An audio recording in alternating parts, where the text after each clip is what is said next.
Hello டிவிக்கு தூய சக்திகளா, கண்ணுக்கு தெரியாத யாராலும் பார்க்க முடியாத பல்வேறு வகையான கமிஷன்களை வந்து நிறுத்திட்டோம்னு சொல்கிறீங்க. டாஸ்மாகில் இருந்து பார்ட்டி ஃபண்டு நிறுத்திட்டோம்ன்றீங்க. பிடபிள்யூடி கட்டுமானத்துறையிலேருந்து 20% கமிஷன் வந்து அதை நிறுத்திட்டோம்னு சொல்கிறீங்க. இதெல்லாம் கண்ணுக்கு தெரியாது. இதை மக்கள்கிட்ட சொல்லிக்கிட்டு இருக்கீங்களே.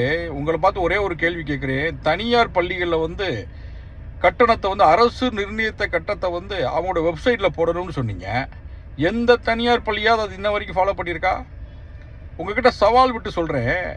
மதுரையில் வந்து எத்தனை தனியார் பள்ளிகள் இருக்குது. அந்த தனியார் பள்ளிகளுக்கு வெளியில் வந்து அவங்க வாங்குகிற கட்டணத்தை வந்து அந்த பள்ளிகளுக்கு வெளியில் வந்து நோட்டீஸ் போர்டில் ஒட்டணும், பேரண்ட்ஸ் பார்க்குற மாதிரி சொன்னீங்க. எந்த தனியார் பள்ளியிலையா இது வரைக்கும் மதுரையில் ஒட்டியிருக்கிறாங்களா? என்னால் நிரூபிக்க முடியும். இன்றைக்கும் தனியார் பள்ளிகள் இங்கே பேரண்ட்ஸ்கிட்ட ஆன்லைன் மூலமாக அவங்களோட அட்மிஷன் நம்பரை போட்ட உடனே அந்த பேரண்ட்ஸுக்கு எவ்வளவு கட்டணம் இன்றைக்கி வந்து அவங்க கட்டண கொள்ளை அடித்து கொண்டிருக்கிறார்கள் தெரியுமா?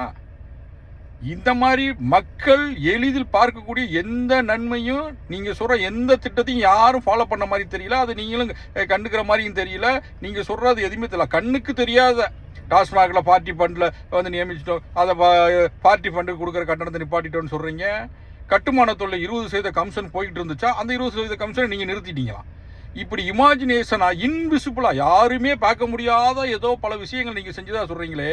மக்களால் கண்களால் பார்க்கக்கூடிய உதாரணம் சொல்கிறேன். இந்த தனியார் பள்ளியில் இன்றைக்கி இருக்கக்கூடிய கட்டண கொள்ளையை வந்து உங்களால் தடுத்து நிறுத்த முடிஞ்சா? உங்கள் கல்வி அமைச்சர் வந்து மதுரைக்கு இப்போ சமீபத்தில் ரைடு போனார். எந்த தனியார் பள்ளியிலையாவது வந்து அவங்க வாங்குகிற கட்டணத்தை வந்து நோட்டீஸ் போர்டில் போட்டிருந்தாங்களா? அவங்க வெப்சைட்டில் போட்டிருக்காங்களா? அதை அவர் செக் பண்ணாரா?